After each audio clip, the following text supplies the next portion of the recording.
สัมมาสัมพุทธัสสะธัมมัสสะวันนังกะโลอายัมปะทันตานะโมตัสสะ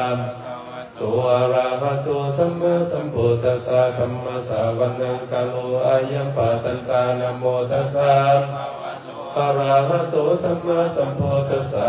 ละสะโตวะโจละโตวะมนุสสะโตวะอะมนุสสะโตวะ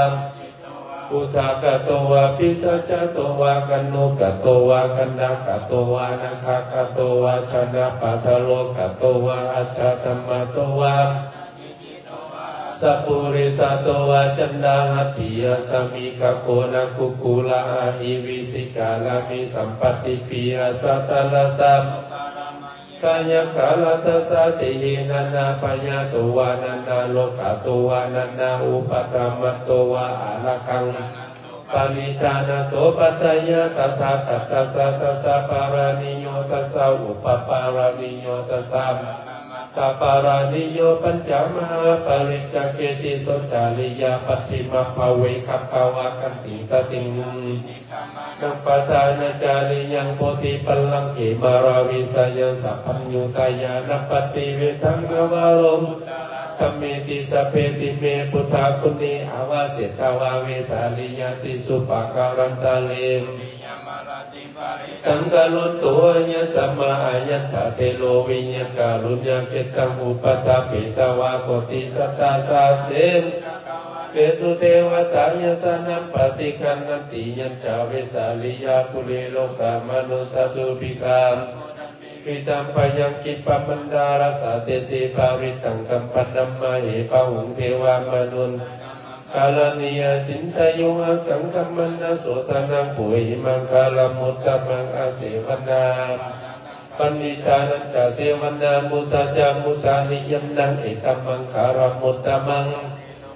สาวาโสจามุเปจักตาปุญญาตาอัตตสัมมาปณิติจาเอตัมมังคารมุตตมังปังหุสัจจาวินัยโยจาสุขิสิโตสุภาสิตาจยาวาจาเอตัมมังคารมุตตมังมตาปิตุอุปัตตนังสังฆโวอนาคุลาจักกามันตาเอตัมมังคารมุตตมังคานัญจาธรรมจาริยัญจายะทักกานัญจามอนาวาชานิกัมมณีเอตัมมังคารมุตตมังอารติวิรติปปามัชฌัปปนาจสังปมาโตจะธัมเมสุเอตัมมังคารมุตตมังคารโวจานิวัตโตจะสันตุติจักกตาม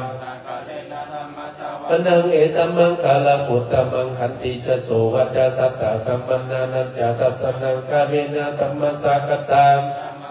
มุตตมังตาโพจาภมจาริยัญจาอริยัญสัจจานัตัสสนังนิพพานัสสสิกิริยัญจาเอตัมมังตัมมังพุทธัสสะโลกะธัมเมหิจิตตายะสนาคัมปติอาโสกังวิลาสังเกมังกาลมุตตมังเอตติสานิกัตตวานะสัพพธรรมปาราสิตาสัพพตาโสติง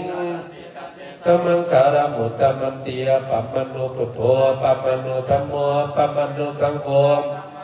ตานิสิเลสปานิยาหิวิสิกาตัสสะปฏิอุณนานาติสารปุณมุสิกาคัตตเมลังกาคัตตเมปฏิกัมมันตุโพธานิโสหังนะโมภะคะวะโตนะโมสันตนะสัมมาสัมพุทธานันติกันธามติปิโสภะคะวะอะระหังสัมมาสัมพุทโธวิชชจารณะสัมปันโนสุขโตโลกาวิทูอนุตตโรตเทวามนุสนังพุทโธภะคะวะติสวากโตภะคะวะตะธัมโมสัพพิติโกอากาลิโกเอหิปัสสิโกปัญญโกทิฏฐโพวิญญูหิติสุปฏิปันโนภะคะวะโตสาวกสังโฆชุปฏิปันโนภะคะวะโตสังโฆยะยะปฏิปันโนภะคะวะโตสาวกสังโฆสามิจิปฏิปันโนสาวกสังโฆยติทังจัตตาริปุริสายุคานิอัตถาปุริสาภุคาราเอสะภะคะวะโตโกอาหุนนโยปะหุนนโยตะกินนโยอัญชาลิกาลานิโยอนุตตรังปุญญเกตังโลกัสสติสักกัตตวาพุทธารัตนังปวาลังอิทังเทวามนุสนังพุทธาเตเจนะโสทินานาสันตุปัตตวาสเพทุขาอุปาสมิตุเตอุตมังวาลังปาริลังปัสสมนังธรรมเตเจนะโสทินานาสันตุปัตตวาสเพพยาอุปาสมิตุเตสักกัตตวาสังฆารัตนัง ป ธรรมังวารังอาหุนเนยังพาหุนเนยังสังฆาเตเชนะโสตินานาจันตุปัตตวาสเพมปัสมินตุเตสุโขโคทันนังอุปโตสุขัสสะธรรมเทศนาสุขัสสังฆสามสุโขเทวาตปาติยาติโยรติตปาติจันติมาสารตุกัติโยตปาติสยิตปาติพมโนติโมตุสัพพะเตสัสสาริปัสสัมปันนาสุขธรรมะธรรมะอิตาสันตุสัพพุริสามติวุจเลสันติปทาวัจนะสันติปทาวัจนะมตาปิตาจนิกตาจเตเวตาปฏิกมามกตวานโสอนุตตรามหิติกาปิสเจมิกวาภมจลังนตินตโยเอติสเพนยตัวกาสัทธาจะภมตาเทวนาคัมมหิติกาปุญญโนนโมตตุจิรังลักขตุศาสนังอากาสัทธาจะภมธรรมปุญญโนนโมทันตุจิรังลักขันตุปานิโนกาสัทธาจะภมตาเทวนาคัมมหิติกาปุญญโนจิรังลักขันตุโนสัทธากาสัทธาจะภมตาเทวนาคัมมหิติกานโมตันตุสุทิงลักขันตุเทวตานโมเมพุทธเตทัสสะรัตนตยังเตตปัสสิทิปัสสิเทวานลายาปารมิสวาราสิทธิภุมาคัมภีลกกาสัมพุทธาภูตุขังคาตัสสลัมตปัสสิทิภวันตุเตสยสยทรณีอุตติมนาที่ชัยข้าคนละตนละนิสัยนิไลนับเป็นโลลากัสพุทโนละชีชัยกรรมปีนาเกณตนาคีปิสาจพุทธกาลีชัยมโลกีชัยสิงคีสุทธาทานมุกจาชัยวาลุยาตราชัยจำปาตินากักุลกันโทชัยละตุลงสักุลภูสุสีหาปยากาติปาชัยกายาตาจิตเสนาลีปุณสติโนรติชัยสุขังชัยอิตาเลสัทธาสุชัยทรณีสันอินสัทธามังกรลายาภาวะเกสยวัลุลายเกสยลักเสมสันเดชาชัยพมเมนตะคันนาชัยลาชาติชาชัยปัสสามิงสาพังชัยอารันตามกาปุตตสาวังชัยไมเหสุโลหาริวังชัยพมาสุลาโกชัยนาโควิลุลาโควิลุปะโคอินโตจาเวนะตโยจักุวิโลวาลุโลปิจาอคิวาโยจามโภกุมารโรตตะลตะโกอัตรสมหาเทวาติจิปาปัจจาอิสิโนสาวกาชาปัจจยาลาโมภาวันตุเตชัยธรรมจาสังโฆจาชัยปาโลจาชัยกังเอเตเตเชนะสยโสทีภาวันตุเตเตนะพุทธเตเชตุเตสยมังขารังสยโยปิอุตตสิริมโตอายังมาลัจจปาปาราสยโยองโคสยังโพธิมันเดนชิตาวาชัยยตถาภมมาทานัมมเหสิโนสยโยบุตตสิริมโตอายังมารัจจปาปิมโตปาราสยังโพธิมันเดปะโมปัจชัยยตถาอินทคนัมมเหสิโนสยโยปิบุตตสิริมโตอายังมารัจจปาปาราสยโยองโคสยังโพธิมันเดมชิตาวาชัยยตถาเทวคนัมมเหสิโนสยโยปิบุตตสิริมโตอายังมาปาปิมโตปาราสยโยองโคสยังโพปโมชิตาวาชัยยตถาสุปันนาคานัมมเหสิโนสยโยปิบุตตสิริมโตอายังมาป ปาราสยโยองโคสยมโพธิมันเตปะโมชิตวะชัยยตถานามะคณามะเอสิโนสยโยวิมุตตะสัสิเลมะโตอะยังมาลจะจำปาปาราสยโยองโคสยมโพธิมันเตปะโมชัยยตถาสลัมภคณามะเอสิโนโสอัตถารัตโตสุขิโตกะโหพุทธัสสะสัมเนอารโภสุขิโตตุสาสะเพยติภิกษุโตเยเทวะอัสสมิงกันเนอติกันตาติกายุตตาสัตตาวัตตุสุขิตาวัตตุปัสสันธานังรักขันตุสีนาสาธานังยากติปัตตาวาติสังสเปมยโนยัตถายุตตากะเลภาวาสัตตุวาสังวาสาภรากาโลขัจุปัตตาวาติสังนิวาเนตุทากายาสุขังจิตตาสุขังอาลาหันตุยถาลาหังปิติจุลาสยาปะกอลันสัมมันตังนิธิตังตุกามีเทศปารมีบอกมีกันเทศบอกเทศปารมีและสนองของที่สุดปารมีนะเอาสนองเลยเทศเลยรัตนาที่สุดมงคลกันโอมังกโลกาธิปติสหัมปติกัอัญสลีอันติวลังอาญาจาตาสันติตาสัตตปาลาสกาติสิตุธัมมังอนุกัปติมังปัสสังพร้อมการสูตรปารมีสลองของนั่นเด้อนึกถึงคุณงามความดีของญาติแม่แพงอินทาวงศ์และปารมีของหลวงปู่อัครรักษ์ปู่อัครินทร์ที่ปกป้องคุ้มครองลูกหลานในอยู่ดีมีแห่งอยู่สุขกินเย็นอยู่กับอยู่คุ้นต่อไปนี้ลูกหลานจิตบ่มกยกบ่ลงเม็ดอันใดก็ดีลูกหลานมีแต่ความประสุขความเย็นขอให้ดวงจิตวิญญาณอย่าแม่แพงเด้อจงมาสูตรมนต์คาถา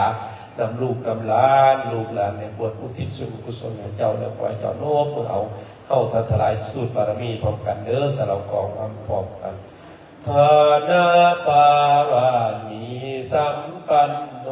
ทานาปารามีสัมปันโนทานาปรมัตถปามีสัมปันโนเมตตาไมตรีกรุณาโมทิตาขาปารามีสัมปันโนอิติปิโสภะคะวาสีลาปารามี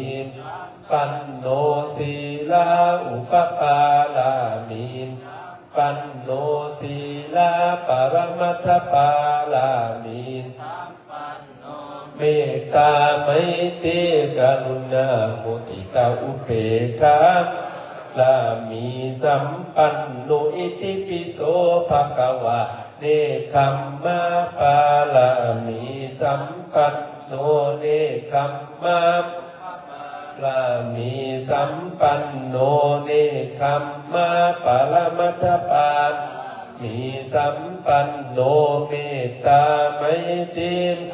นาโมทิตาอุเบกขาปาลามีปันโนอิติปิโสภะคะวะญาปารามีสัมปันโนปัญญาอุปปาลามีสัมปันโนปัญญาปรมัตถปารามีสัมปันโนเมตตาไมตรีกรุณาตาอุเบกขาปาลามีสัมปันอิติปิโสภะคะวะวิริยะปาลามีสัมปันโนวิริยะอุปปารามีปันโนวิริยะปรมัตถปารามีปันโนเมตตาไมตรีกรุณามุทิตาขาปาลามีสัมปันโนอิติปิโสภะคะวะขันติปามมีสัมปันโนขันติอุปปารามีปันโนขันติปรมัตถปารามีเมตตาไมตรีกรุณามุทิตาอุเบกขาปามีสัมปันโนอิติปิโสภะคะวะสัจจามีสัมปันโนสัจจาอุปปารามีปันโนสัจจาปรมัตถปารามี ปันโนเมตตาไมตรีกรุณาโมทิตา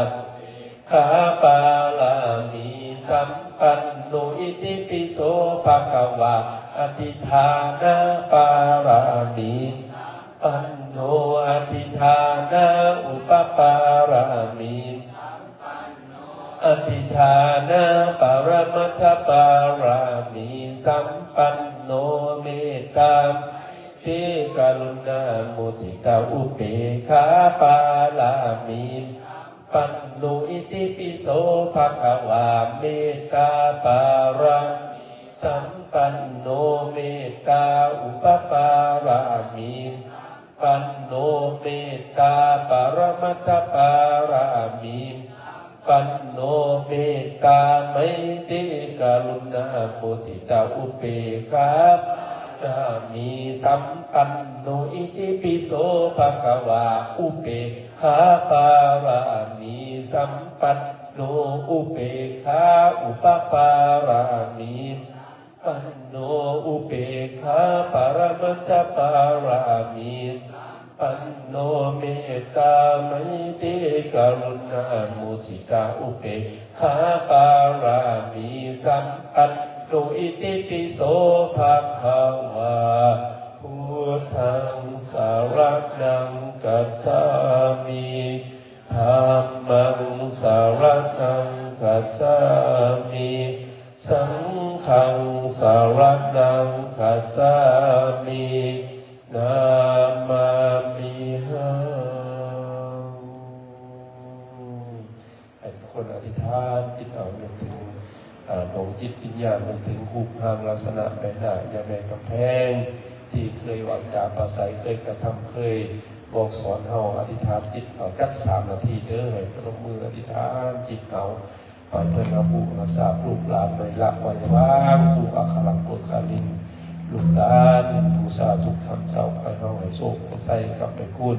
แต่นี้ต่อไปหลังออกพรรษาและผู้ค้าหาเงินก็คือได้ทรัพย์สมบัติมันถึงบ่มกยกโอลุ่มบ่ทุกข์บ่ยากบ่ลำบากบ่เกินบ่ขาดบ่เกินจะมีเกาะขินเวียนหายจะมีอุบัติเหตุได้มาพอองค์คอจะมาผ่านมันจะมาต่อเด้อลูกหลานจะติพี่น้องบารมีอย่าเป็นกำแพงผมโดยผู้อัครปุคลินที่กันโดนบันดาลในลูกหลานในอยู่ดีมีแห่งที่ท่าจิตเขาเลือกถึงหน้ามันประดมมือจากจิตเขา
เอาสาธุพร้อมกัน3 ครั้งสา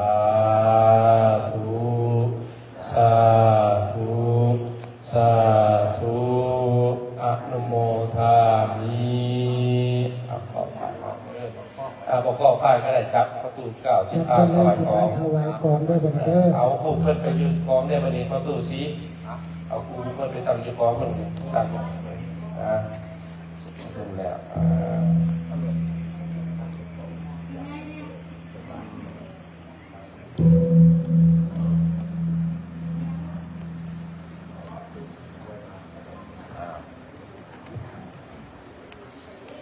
สวัสดีว่ากำลังเด้อสุขินังวัตเมธานังทานังเมปาริสุทธังอาสวัคยวัง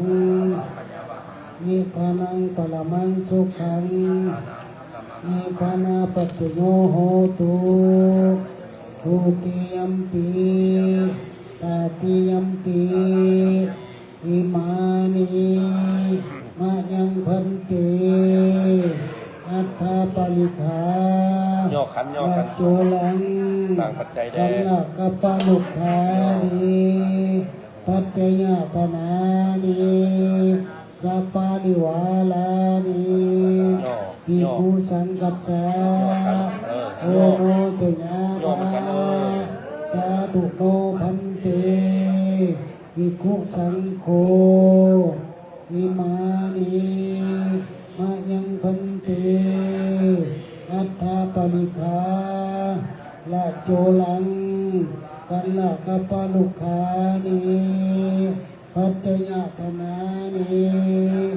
สัปปะริวาลานิปฏิคันหาตุอัมมากังนิคลตังนิตายาสุขายาข้าแต่พระสงฆ์ผู้เจริญพวกขน้อยทั้งหลายไม่มีโพตู้บุญศรีอินทวงศ์พร้อมด้วยลูกหลานญาติพี่น้องได้มีใจใสศรัทธาจึงน้อมนำมาซึ่งกองอัฏฐาต้นกระพึกปัจจัยไทยทานพร้อมทั้งเครื่องบริวารทั้งหลายเหล่านี้ถวายแด่พระภิกขุสงฆ์ขอทานจงหาบอีกประการหนึ่งยังมีครอบครัวต้นกระพึกครอบครัวเท่าคำเพชรนางเสียงแก้วสีทาวงศ์และก็ครอบครัวพิมพามาลาวงศ์และครอบครัวนางมณีวรนางดาลวันครอบครัวเท่าสุรพันธ์นางแสงคำสีหามะยาวงศ์ครอบครัวบัวนางนางบัวลำไพสีทาวงศ์และครอบครัวเท่าทัตถครนางสุดาลาวงศ์มีใสครอบครัวเท่าเล่ทาวรนางลำพูนขอน้อมถวายต้นกระพึกเพื่ออุทิศหาดวงวิญญาณป้าคำเพงหรือว่าแม่คำเพงขอจงมาหาเป่าผลทานหากมาหาเป่าบ่ใดขอแก่เทพดาเจ้าทั้งหลายในหมื่นโลกาธาตุที่แสนโกฏจักรวาลและเทวดาที่รักษาภูมิสถานแห่งนี้ก็ดีขอจงไปบอกข่าวเป่าเตือนให้แม่คำแพงอินทวงศ์มาหาเป่าผลทานหากว่าทุกข์ขอให้พ้นจากทุกข์ถ้าถึงสุขแล้วขอให้สุขยิ่งขึ้นไปตราบต่อเท่าเข้าสู่พระนิพพานในอนาคตการเบื้องหน้านั้นเถิดสาธุสาธุสาธุอนุโมทนาสาธุเอาเขียนเลย เอาเขียนจับพร้อมกันเจ็บ กาแฟพอดีเปิดกระติบอยู่เลยดิ เด้อเบอ เอา ร์ พร้อม จั กับ น เด้ เด้ อ อเอาพร้อมกันเด้อ จับเด้อมาคุกเข่าคือจะมาประตูซีนี่ใกล้เด้อ สาธุสาธุ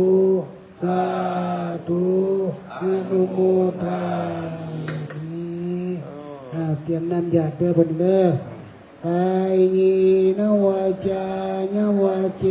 ตัสสวะ ไป ภูติกุกัมมังปะกตังมะญายังพุทโธปฏิกันนันตุอาจยันตังอันตะเลสังวาลิตุงวาพุทเทกา เยนวาจานวาเจตัสสวะธัมเมคุกัมมังบะกะตังมัญญายังธัมโมปฏิกันนันตุจันยันตังกาลันตาเลสังวลิตุงวะธัมเมกายเยนวาจานวาเจตัสสวะสังเกคุกัมมังบะกะตังมัญญายังสังโฆปฏิกันนันตุอาจายันตังกาลันตาเลสังวลิตุงวะสังเก ตีกล้องกันได้ตุย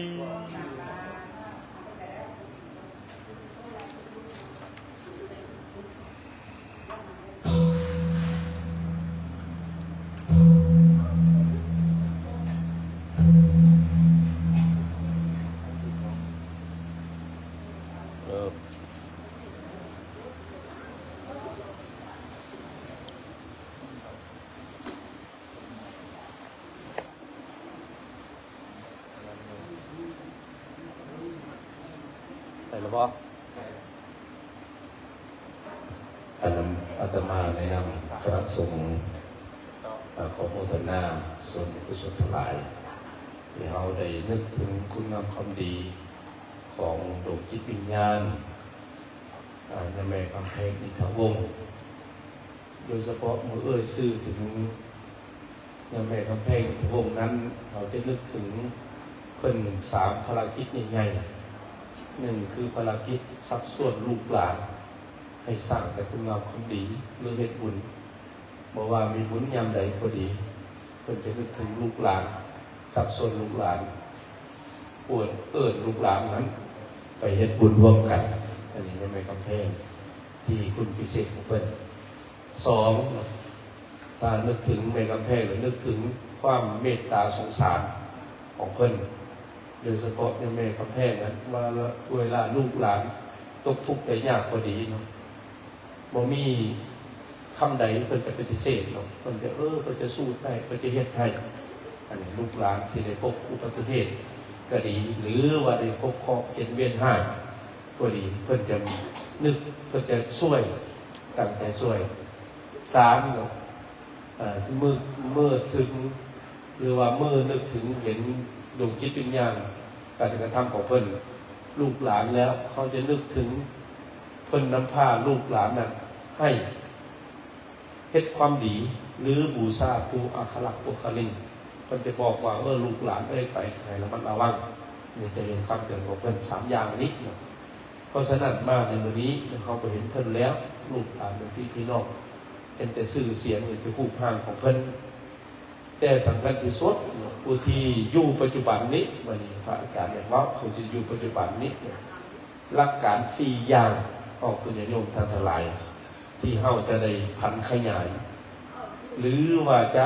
ได้เฮ็ดบูชาคุณของเพิ่นอยู่สม่ำเสมอ1เนาะเพิ่นว่าของที่หายไปแล้วหาขึ้นมาคือเก่าหมายของว่าคือแม่แพงเพิ่นหายไปแล้วเพิ่นบ่มีตัวตนแล้วแต่เฮ็ดจังไดเพิ่นจะคืนมาคือเก่า1คือเอาชื่อเสียงของเพิ่น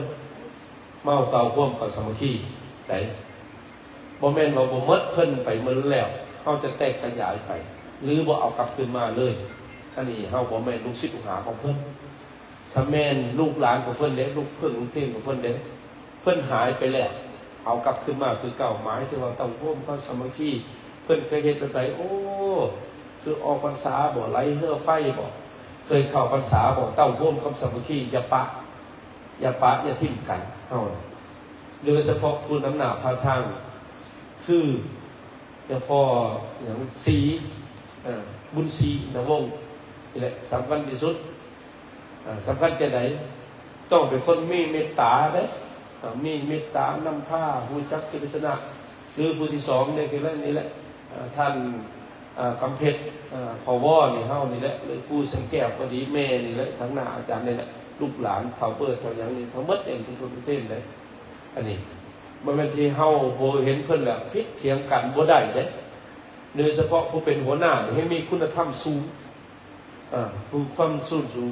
คุณธรรมสูงเนี่ยมีเจ็ดการผู้เหตุผู้ผลผู้ตนผู้ประมาณผู้การผู้จักเวลาในผู้เหตุเป็นไหนสมมติผู้นำหน้าพระทางเนี่ยคือจะพ่อบุญศรีสิเนาะผู้เหตุเป็นไหนเขาเป็นหัวหน้าเลยเหตุเป็นไหนเขาจักบอกว่าวก็ดีว่าจากำมวลการกระทำกันหน้าเคารพนับถือหรือพอว่อนหรือพอคำเพชรก็ดีหรือครูแสงแก้วก็ดีเขาจะเป็นหัวหน้าว่าวกับบ่ม่วนชิ้นกับบ่มีใครก็บ่นับถือเลยวันนี้นะแท้ได้อันนี้เพราะฉะนั้นจะผู้เหตุผู้ผลจะได้วันนี้ถ้าเขาเว้าดีโอ้ลูกหลานแม่กับแพงเนี่ยเขามาเป็นตาหน้าฮักแท้เพิ่นไปก็คือเพิ่นบ่ไปถ้าผลบ่ดีเนี่ยโอ้ยยังแม่กับแพงอยู่นะเขาว่าม่วนลูกหลานนะภาพบ่เพิ่นไปในลูกหลานพิษกันผลจะได้แตกแยกกันบ่ลงโปงเป่งไปแล้ววันนี้นะแทนที่เขาเอามายังนำคุณให้เอาไว้ข้างในน้ำใสเอาไว้ข้างนอกบางครั้งบางข้าวเขาบ่พอใจก็ดีเขาก็อดไว้ได้อันนั้นโยมพ่อโยมแม่ทั้งหลายบางคนบ่พอใจว่าปุ๊บเลยพิษเทียนกันอะไรมันนำคุณเอาไว้ข้างนอกน้ำใสบ่เอาไว้เลยบ่มีเลยบ่ได้อีกอันนี้เด้อเพราะฉะนั้นจะว่าของที่หายไปแล้วเฮ็ดขึ้นมาคือเก่าหรือไม่แพงหายขึ้นไปแล้วแต่เฮ็ดขึ้นมาคือเก่าสองเด้ซ่อมแซมสิ่งที่มีอยู่ซ่อมแซมสิ่งที่มีอยู่คืออันใดมีรูปร่างลักษณะศิลปะของเพิ่นเคยปะไว้ซ่อมแซมไว้หอไว้หอนั้นก็ดีถ้าลูกหลานได้กราบไหว้เฮ็ดรูปเพิ่นไว้ซ่อมแซมเม็ดงามๆเพื่อนเพิ่นเคยอยู่เคยนำพาสวดมนต์เฮาก็เฮ็ดงามแต่งผ้าหวานผ้านั่น15ค่ำหรือเดือนนึงมาเฮ็ดเทื่อนึงสิงเขาวันเพ็ญ15เดือนขึ้นเฮาก็มาเฮ็ดผ้าขาวผ้าหวานซ่อมแซมที่อยู่อาศัยเด้พ่อบุญศรีเฒ่าเปิดเฒ่าลู่ที่เป็นลูกหลานเพิ่นเด้อันนี้เอาแม่แพงบ่อยู่แล้วน้ำกินก็บ่มีบ่ซ่อมแซมดอกไฟก็ขาดตู้เย็นก็บ่มีคนน้ำดื่มตู้เย็นก็เพ่ให้สิมาบัดนี้เด้เห็นเด้อย่างนี้ว่าวันนี้ทำไมคำแพงเด้อันนี้เด้แต่อาจารย์นี่ยังอยู่คือเก่าเด้เขาเป็นลูกหลานแม่คำแพงมากนี่จำชื่อได้โอ้ผู้นั้นผู้นี้เด้อโอ้สิฮอดลาวเด้เห็นบ่เอายังคือเก่าบ่อันนี้ซ่อมแซมสิ่งที่หายไปให้คือมาคือเก่า3เด้จังได๋3เด้พยายามทุกคนให้มีศีล5มีกฎมีระเบียบเป็นธรรมมีระเบียบเป็นธรรมมีศีล5เป็นปกติบ่ล่วงเกินกันบ่แม่นผู้นี้น้อยก็โอ้ยแม่ก็แพงบ่อยู่เลยโอ้ยเว้าจักเว้าได้ก็เว้าบ่มีศีล5บ่แม่นเว้าจาโส่เสียดคำหยาบเพ้อเจ้อสิบ่ได้เด้แม่ก็แพงไปแล้วเขาเฮ็ดหยังเฮ็ดที่ดื่มเหล้าวันศีลนี่ประกันโห่ห้องปาร์ตี้ยังบ่ได้เห็นบ่เขาว่าให้มีธรรม3นี่ให้มีธรรมหมายถึงว่ามีกฎระเบียบเฉพาะกลุ่มแม่แพงว่าจะได้ผู้นี้ออก 10,000 ผู้นี้ก็ออก 10,000 เด้อเดือนนึงเฮ็ดบูชาแม่แพงดอกไม้เด้อผู้นี้เคยบูชาแล้วมอบให้ครอบครัวนี้ครอบครัวนั้นต่อไปจะเกาะใกล้กันไปบารมีเพิ่นก็คุ้มครองเฮาจังซั่นแหละอันนี้ได้ต้องมีศีลมีธรรมบ่แม่นโอ้แม่ก็แพงบ่อยู่แล้วให้แต่หยังให้แต่ป.ศรีหรือให้แต่ป.ว.ให้แต่ป.คำเพชรหรือครูแสงแก้วหรือให้แต่แม่นี่เป็นผู้รักษาก็บ่ได้เฮาก็จะเสมอเป็นธรรมกฎระเบียบเป็นธรรม4มาได้จังได๋ตั้งผู้ที่มีความรู้ความสามารถให้เป็นผู้นำหน้าพาทางไหนสิเอาไผเป็นผู้นำหน้าพาทางบ่เลิกเอากลุ่มเฮาทั้งหมดนี่นะเดือนนี้ให้ผู้นี้เดือนนำผ้าผู้นี้อันนี้นำผ้าบ่สมมุติมีหัวหน้าหลายกลุ่มนี้ก็ว่าเขาว่าวุฒิธรรมที่เจริญรุ่งเรืองบ่เสื่อมคลายมี4อย่าง1ของที่หายไปแล้วให้เฮ็ดมันขึ้นมาคือเก่า2ซ่อมแซมที่มีอยู่แล้วให้มั่นคง3มาได้ตั้งกฎที่เป็นธรรมมีกฎที่เป็นธรรม4มาได้หาเลิกผู้ที่มีศีล5หรือว่าหาสัตตั้งจะตั้งสัตตบุรุษหรือว่าสติบุรุษเป็นผู้หัวหน้านำหน้าพระทางอย่าเอาบุคคลที่ว่าผู้นี่มักเกเรผู้นั้นมักเถียงหมู่ผู้นั้นเป็นหัวหน้าหมู่ก็แตกแยกไปหมดแล้วอันนี้ได้เด้ออันนั้นเราจะว่าให้จื้อไว้ได้อันนี้ได้มีหลัก4อย่างนี้หรือว่าผู้เป็นหัวหน้าก็มี7อย่างผู้เหตุผู้ผลผู้ตนผู้ประมาณผู้การผู้เวลาผู้จักสถานที่มื้อนั้นเขาจะมีวุฒิจำเริญเนี่ยแม่ไปแห่งจะดีใจหรือผู้อัครลักษ์ตัวคลินที่เขาเคยบูชาลุงเพิ่งลุงเท่งก็ดี เขาเป็นสายพญานาคเขาจะดีอกดีใจ ถ้าว่าเขาบ่ซ่อมแซมของที่เขาทานไปแล้วขึ้นมาคือเก่าบ่ซ่อมแซม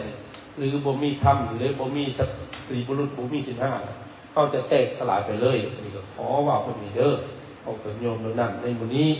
ถือว่าเฮาหันยังเกาะกลุ่มกันอยู่ถือว่าเฮายังบ่ละบ่ว่างอีกปีนึงอีก2ปีอีก3ปีอีก5ปี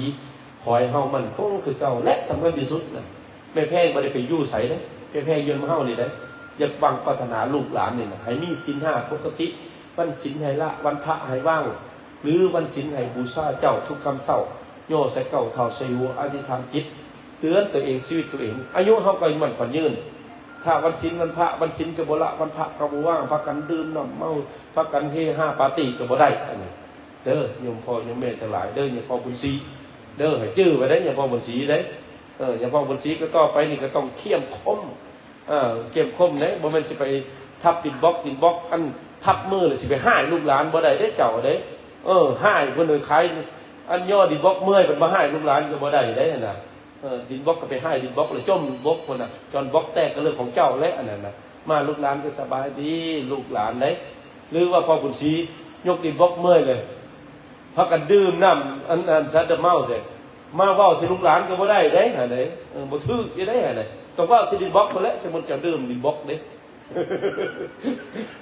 สมมุติจะซื้ออาจารย์ว่าหั่นนะอาจารย์เห็นเพิ่นเห็นจุอื่นเนาะใช่ป่ะจุอื่นเนี่ยพักกันเฮ็ดดินบล็อกขายแล้วน่ะ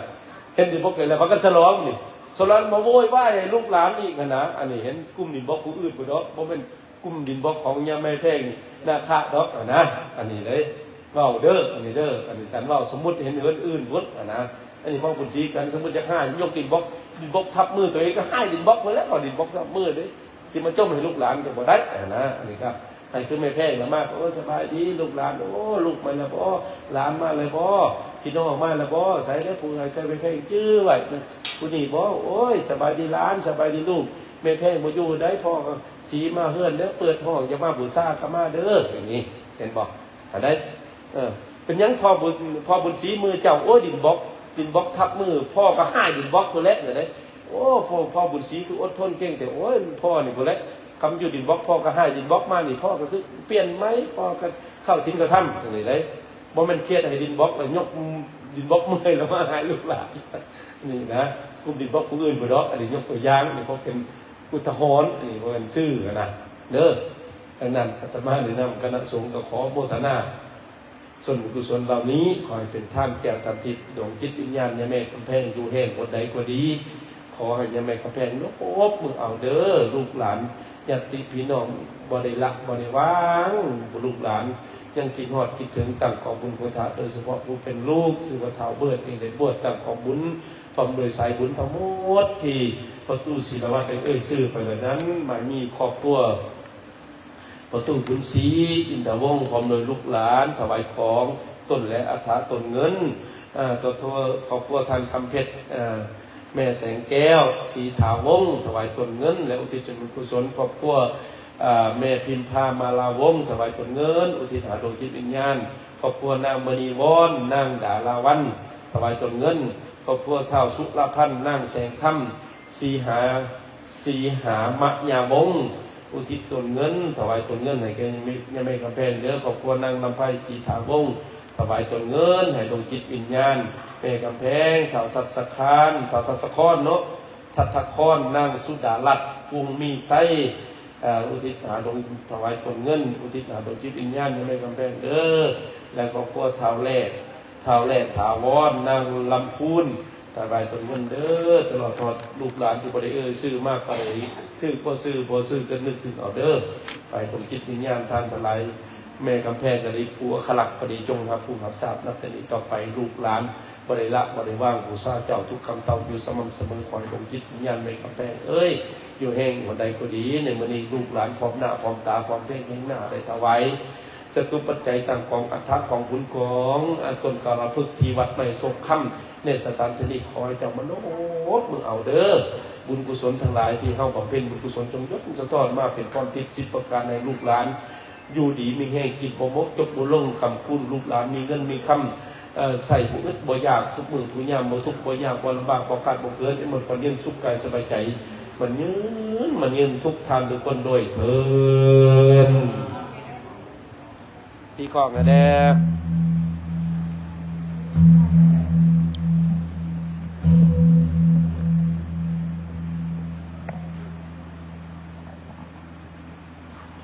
โปรตุเกสไม่ใช่โปรตุเกส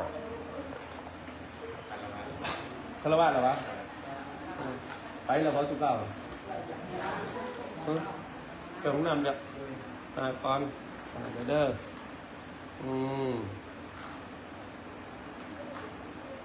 บ่เห็นผู้นึงเลยครอบครัวไม่ออกดำไม่ออกดีนึกบ่เห็นเลยล่าไปใส่ข้าวะเห็นล่าตลอดได้เนี่ยจะเห็นไม่แพงมากล่าจะมากก้อนมู่น่ะต้องเห็นไม่ออกดำไม่ออกดีจะเห็นล่าเลยได้เนี่ยจะเห็นล่าปลอกเลยนะมันดำไม่ออกแดงเลยนะไปแห่ทำกันเลิกเถอะเฮา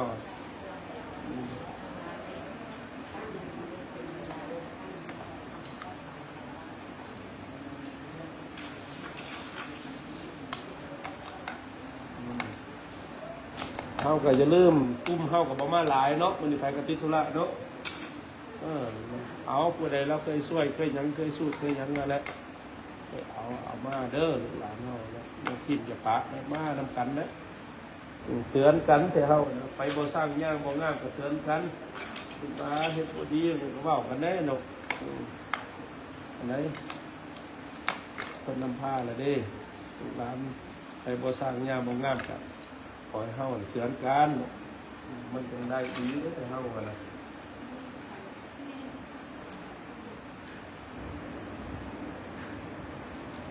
ตามมาแล้วให้พรเลยทุกท่านเป็นบ่กันว่างกันเนาะคารวะแล้วเนาะจะได้เห็นบ้างป้าอยู่ดีว่าบ่เอาอาจารย์ว่าสิเอาเลยได้บ่ได้ล่ะขอพรเด้อนะตั้งใจเด้อครับสัพพโลกาวินิโมตโตสัพพสันตาภวังสัพพเวรมติกันโตนิโพโตจตุวังสัพพิติโยมิวันสันตุสัพพโลกวินาสันตุมาเตภวันวันตารสุขิธิขายุโกภวะอภิวาทนาสิมสนิจังอุทธาปัญจานิโนมทาโรธรรมาวัฏันติอายุวันโนสุขังภาลังอยากนำเดืออัฏฐสิเมอากาสิเมมิตาจักกาจะเมเปทานังทากินังกัจจบุเพกตังมนุสาลังยาปาริเทวันนานาตังเปทานามาทายาเอวังติสันติยาจายุอายัญจักโขทากินาสังฆมิสุปาริติตาติการะทังอิตายาสามปะกัมปติโสยติธัมโมจาอายังนิทัสสิโตเปทานังบูชาจักกตามกุณามานุปาทิยังตุมไมหิปุญญังปัสสุตังอนาปากันติอายุวันโนสุขังอาลัง